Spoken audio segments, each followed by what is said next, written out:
The topic is hoarding, messing, organizing. Hoarding, messing, organizing. Now with hoarding, basically we're talking about a three-phase process where there's the acquiring, where a person just keeps collecting things. It could be newspapers. Some people just hoard cats. They fill up their house with cats. It could be anything, furnitures. A person could be acquiring, buying it, or finding it in the streets. But they're acquiring. And then the second part of it is they're saving it, either because of aesthetic values or sentimental values or because they think it's going to be useful. So they're acquiring it, they're saving it, and it's disorganized, so it's all over the place.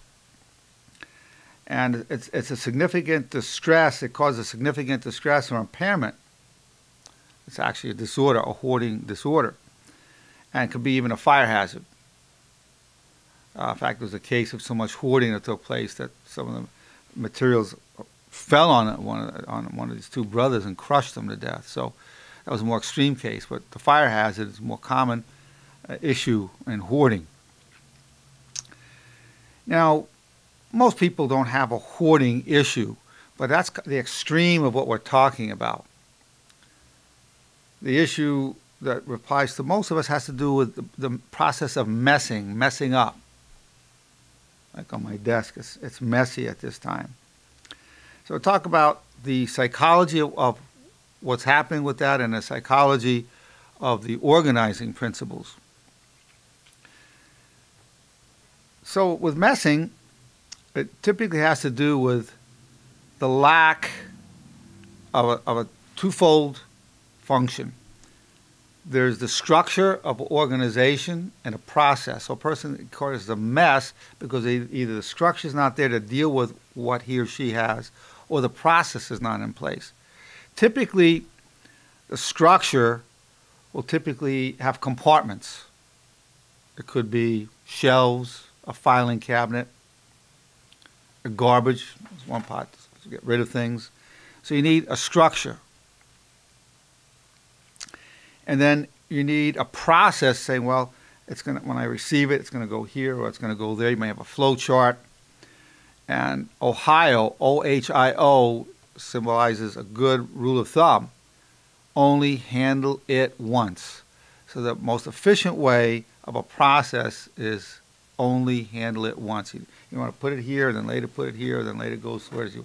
Preferably the most efficient process is that. So the mess is created because the organizing structure and process are missing. For there to be organization, you have to have the structure, which is typically compartments, bookshelves, filing cabinets, whatever, and a process. After I get it, I make a copy for my secretary, then I put it in the file, whatever it is, a process. So to be organized, both components have to be there. The structural component and the process have to be there. If one is missing, you're going to have a mess. What does it take psychologically for somebody to organize? On the other hand, what does it take for somebody to be a messer? You have a hoarder, a messer, and an organizer. Number one, it has to be a priority. The person has to say, I want to be organized, and that's a priority that I have. Somebody might say, well, it's not a priority for me. I don't want to be bothered with it. I've got so many things I'm doing. For example, my desk. I know where everything is. It's not a priority for me to straighten it up.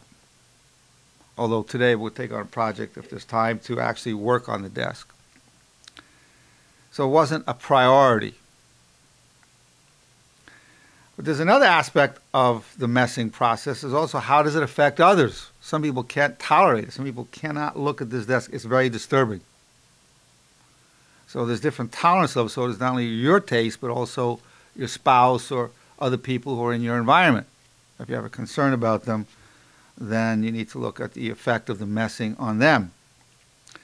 There's actually another type of factor going on that might sound a little unusual. There's an attraction to chaos. There's an attraction to order and beauty and cleanliness and his attraction to chaos, dirt, and disorder.